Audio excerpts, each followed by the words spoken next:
2년 동안 근속하셔가지고 이제 1,200만 원 받으시고 이직을 하세요. 대표님 아닙니다. 안녕하세요. 내 집 마련 TV에서 고민 털어놓는 집 MC를 맡게 된 신진경입니다. 반갑습니다. 안녕하세요. 유튜버 호우양입니다. 반갑습니다. 이번에 저희 내 집 마련 TV에서 야심차게 준비한 신규 코너 고민 털어놓는 집.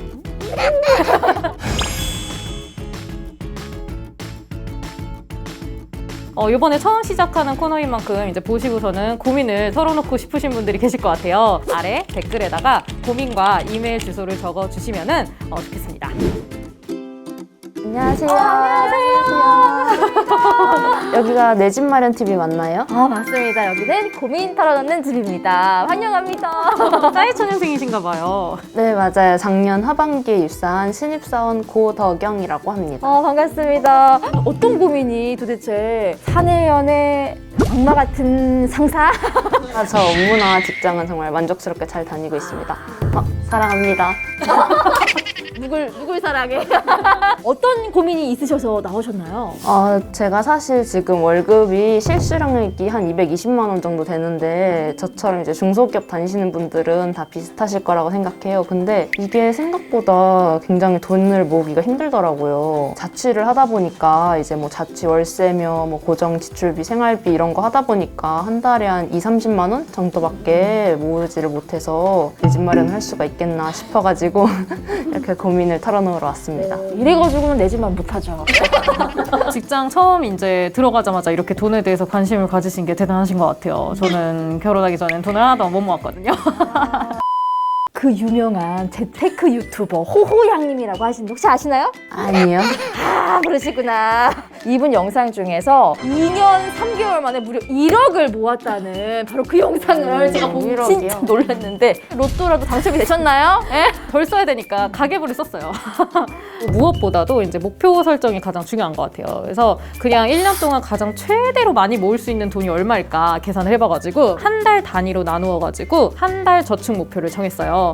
이렇게 목표를 정하고 그게 달성이 될 때까지 절약을 하는 거죠. 이제 목표를 제일 먼저 정해주시는 게 좋아요. 지금 사연자분 같은 경우는 고정비를 어느 정도 쓰고 계신지 제가 궁금해요. 저 일단 월세는 50만 원 정도 나가고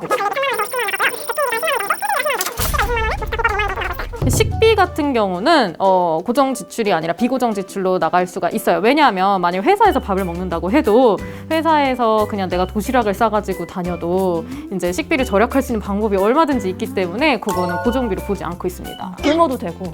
그렇죠. 저는 고정비에 식비가 포함되는 줄 알았어요.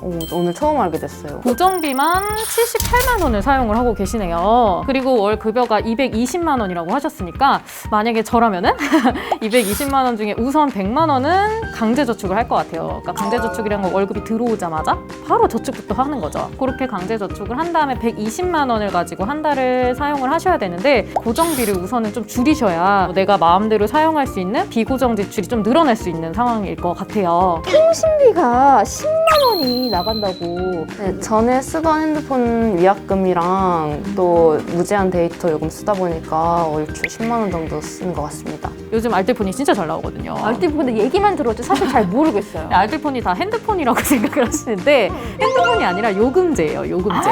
네, 요금제. 알뜰폰 같은 경우는 무제한 요금제가 3만 원대밖에 안 됩니다. 그거를 활용을 하시면 지금 10만 원에서 7만 원이 줄어드는 거잖아요.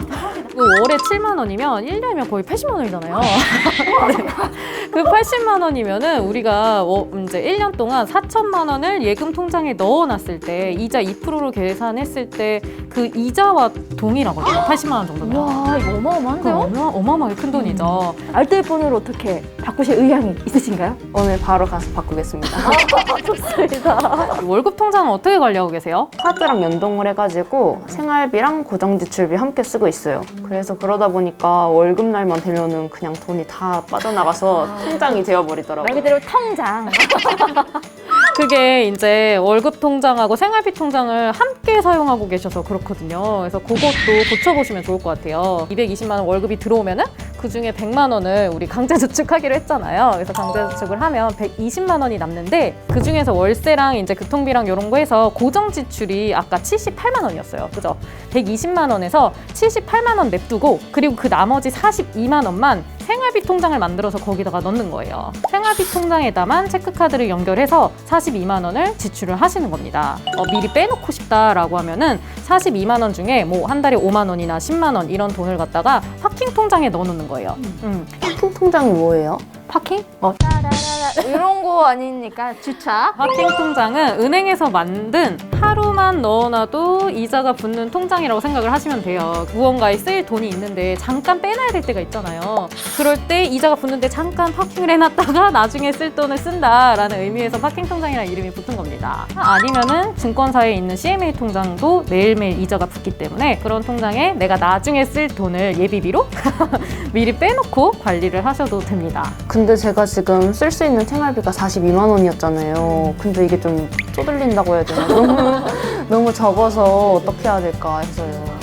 그래서 고정비를 줄이셔야 되는데 아까 핸드폰은 이야기를 했고 월세도 줄일 수 있는 방법이 있습니다. 아니 어떻게 뭐 임대인한테 뭐 깎아달라고. 이제 월세를 전세로 전환을 하는 거예요. 지금 당장은 할 수 없지만 정부에서 청년들의 주거 안정을 이제 지원하기 위해서 중소기업 청년 전세자금 대출이라는 걸 해주고 있어요. 그래서 그런 상품 같은 경우는 만 19세에서 만 34세 이하까지 그리고 연 이자가 굉장히 저렴합니다. 1.2% 저금리이고 한도도 그렇게 적지 않아요. 1억 원까지 대출이 가능하십니다. 1억 원이나요? 어떤 집 같은 경우는 이제 보증금의 100% 대출이 가능한 경우도 있고 그리고 전세 보증금의 80%까지만 대출이 가능한 경우가 있어요. 그래서 잘 알아보셔야 하고 그런데 대부분의 사회초년생들이 뭐 큰 집 얻는 게 아니잖아요. 대부분 원룸이나 투룸 정도 얻고 계시기 때문에 통상적으로는 전체 이제 대부분의 분들이 대출을 받을 수 있다고 보시면 됩니다. 너무너무 좋은 제도네요. 제가 이런 거 아예 모르고 있어서 오늘 가서 바로 찾아보도록 하겠습니다. 좋아요. 구독! 알림 설정까지 이런 정부 정책 중에 또 도움될 만한 게 있을까요? 청년 내일 채용 공제라는 게 있습니다. 청년 기업 정부가 공제금을 적립을 해서 2년간 기업에 근속한 청년들에게 만기 공제금을 지급해주는 형태입니다. 그러면 얼마씩 넣으면 되는 건가요? 한 달에 12만 5천 원 해가지고 2년 동안 적립을 해주시면 되는데요. 청년 본인이 300만 원이고 그리고 정부가 600만 원 그리고 기업이 300만 원 해가지고 2년 뒤에 1,200만 원을 찾으시는 거예요. 거기다가 이자까지. 한 가지 주의사항은 이게 정원이 항상 정해져 있어요. 매년. 그래서 선착순이기 때문에 이게 이제 신청을 받는다라는 게 뜨면 그걸 기다렸다가 신청을 빠르게 하셔야 됩니다. 청년 내일 채용 공제 같은 건 요새 이제 워낙 유명해져서 주변에서 얘기도 많이 하고 저도 알아보고 있었는데 이렇게 또 설명을 잘 해주시니까 이해가 쏙쏙 잘 되는 것 같아요. 맞아요. 쏙쏙 잘 되죠? 한 회사에서 오래 다닐 계획이라서 이거는 바로 이제 신청할 수 있을 때 되면은 바로 알아보고 신청을 하겠습니다. 꿀팁을 몇 개나 알려주신 거예요? 대박이다. 저도 오늘 여기서 진짜 2년 동안 할 계획을 딱 잡아주셔갖고 너무 좋아요. 근데 왜 또 고민이 또 있으세요? 제가 지금 앞에 말씀드린 거는 딱 그 고정으로 나갈 고정 지출비고 친구들 만난다든가 뭐 미용실 간다든가 옷 산다든가 이런 뭔가 인간다운 삶을 영위할 그런 비용이 있는데 그건 어떻게 써야 될까요? 결국에는 이제 사회초년생 같은 경우는 자기 개발에 힘을 쓰셔가지고 연봉을 높이셔야 돼요. 연봉을 제가요? 사장님께 영상 편지한 거. 대표님 들으셨죠? 2년 동안 근속하셔가지고 이제 1,200만 원 받으시고 이직을 하세요. 대표님 아닙니다. 이제 1년에 한 번 정도는 성과금이 들어올 수가 있잖아요. 그 성과금이 들어왔을 때 없는 돈이라고 생각을 하시고 예금으로 바로 저축을 해놓으셔야 됩니다. 저축 규모가 달라지실 거라고 생각이 듭니다. 네, 알겠습니다. 오늘 여기 진짜 나와서 이제 많이 어느 정도 고민이 해결된 것 같아요. 그래서 제 주변에도 이제 저랑 비슷한 사회 초년생인 친구들이 많이 있으니까 많이 알리고 또 영상 보라고도 얘기 많이 하고 다니겠습니다. 또 댓글 사연도 저희가 받고 있거든요. 꼭 제 부탁드리도록 하겠습니다. 파이팅! 파이팅! 네.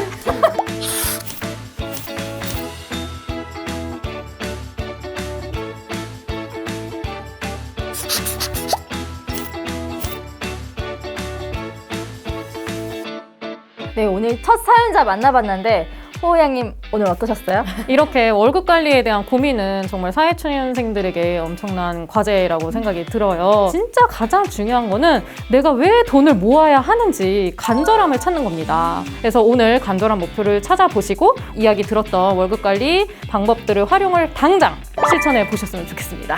당장 실천하도록 하겠습니다. 아, 내 고민 좀 저희와 함께 털어놓고 싶다 하시는 분들 계시면 여기 댓글로 많이 남겨주세요. 그러면 우리 다음 시간에 또 만나도록 할게요. 안녕! 좋아요? 구독! 알림 설정까지 부탁드려요.